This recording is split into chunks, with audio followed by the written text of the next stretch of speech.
Hello, this is Susan Ladd, principal of Henry Hudson School number 28.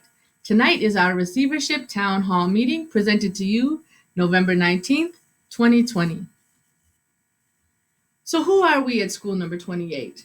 Henry Hudson has 646 students. We are a kindergarten through 8th grade building, and we have one class of bilingual at every grade level, K to 8.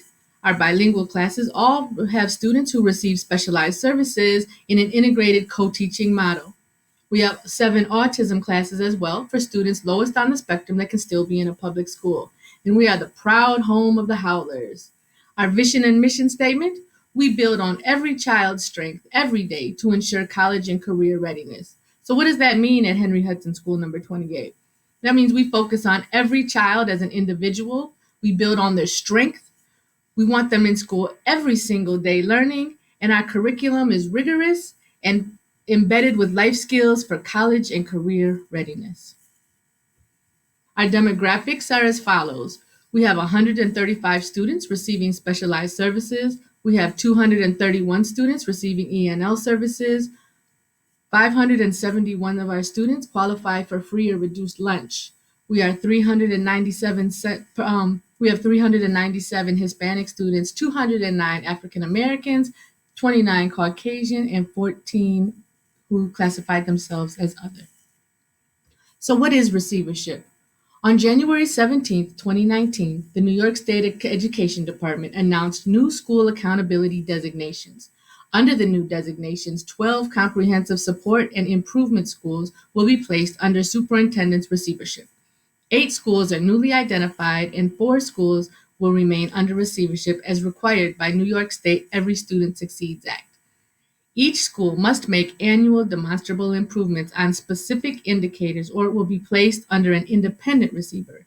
If you have specific questions around school receivership, please contact the district at innovation@rcsdk12.org.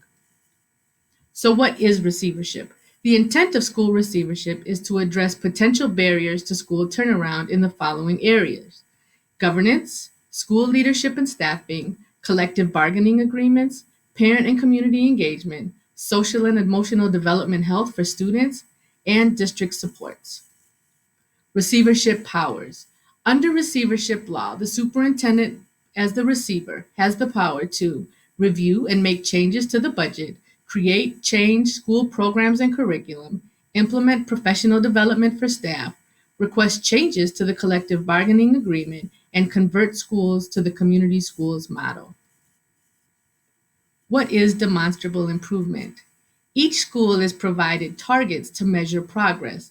These targets are chosen both by New York State Education Department and the school.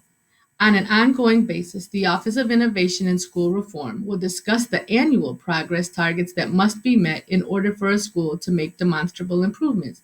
In determining demonstrable improvement, the commissioner will consider a number of years that a school has been identified and if the superintendent has successfully utilized the power of a school receiver to implement the plan. So at Henry Hudson School number 28, we have 11 indicators. 3 of them focus on English language arts. 3 of them focus on math. 1 focuses on chronic absenteeism. 1 focuses on science, which is an assessment that we give at grades 4 and 8. We also have a community schools model indicator and a family and community engagement indicator. We will be discussing these in the presentation. So our current performance. Following the 2018-19 school year, this school was on target to meet 9 of 11 metrics. We were only not able to meet our chronic absenteeism metric and our science metric.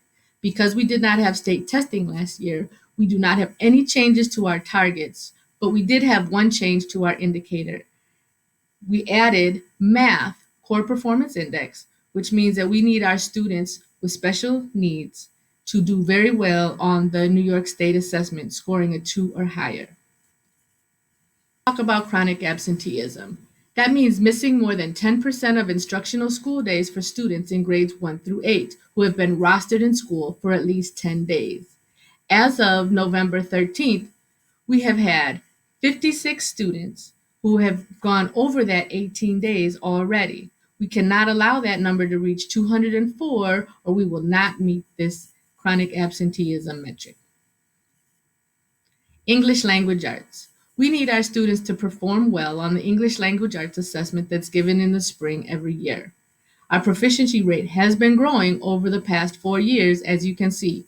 We have gone from receiving 29 points to receiving 45 points for students scoring a 2 or higher on the assessment. We are moving in the right direction in ELA, and we hope to continue this success. So for grades 3 through 8 who take the assessment, we need 316 students to score a 2 or higher in order to reach our 68-point goal. We believe that we can do that through targeted intervention supports that our students are receiving. Though it is challenging in a remote environment, we're doing the best that we can. Our math goal is similar. As you can see, over the past 4 years, our students have grown from 20% up to 44%, scoring a 2 or higher on the math assessment. In math, we need to reach 58 points, which would be about 267 students scoring a 2 or higher on the math assessment in the spring. Science is a little bit more tricky. Science, we only give that science assessment at grades 4 and grade 8. Our fourth graders are on track to do very well, moving from 78 points to 94 points in the last 3 years. Eighth grade has been more challenging. We've gone down from 50 points down to 39 points. This is where we've put a lot of our intervention supports to help our eighth graders pass the New York State assessment given in the spring. Another one of our indicators is around family and community engagement. The school atmosphere is welcoming and fosters a feeling of belonging and trust, which encourages families to freely and frequently engage with the school, leading to increased student success. We believe that with our parent liaison, with our PTO, and with our many committees that parents can serve on, we can show growth and make 28th School a great place for all to come to and feel welcome. The community schools model is another one of our indicators. We have a new building site coordinator, Jackie Senecal. She focuses on supporting the whole child, not just the academic growth. We establish and maintain partnerships with the community, work with families to have their basic needs met so that students can focus on school. And we have Ms. Senecal leading the community engagement team to have all stakeholders at the table to lead school-wide improvement. If you would like information on the community engagement team, feel free to reach out to me at the school and we can get you connected. What is the community engagement team? The role of the community engagement team is to review, assess, and report on the implementation of the school's plan.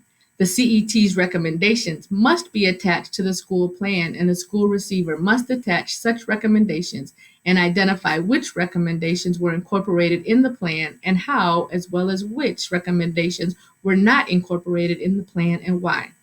The district will consult with the CET team before proposing up to the commissioner any plan modifications.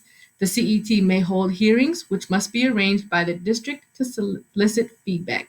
That's what this meeting is. So if you'd like to solicit feedback on our plan, feel free to call me. The plan must be provided to the school board, the superintendent, and representatives of the collective bargaining units, the CET, and elected representatives of the Parent-Teacher Association. Ours is a PTO. The commissioner will annually consult and cooperate with the district school staff and principal, determining whether the school has met its annual goals and in assessing the implementation of the plan. How can you help? Parents and guardians and community members are strongly encouraged to become partners in the school community, consider participating in the PTO, attend various events scheduled throughout the year, and be actively involved in the child's education each and every day. If you have any comments, questions, or concerns, you can feel free to call me. My information is listed here. Susan Ladd, my phone number 585-482-4836, extension 1301. Or you can reach out to Jackie Senecal, our community school site coordinator, at the same phone number, extension 2003. Our emails are also listed. We do have a text feature where you can text or email the school at 28info@rcsdk12.org. I hope you gained some knowledge about Henry Hudson School number 28 in this presentation, and I look forward to seeing you in the future. Thank you.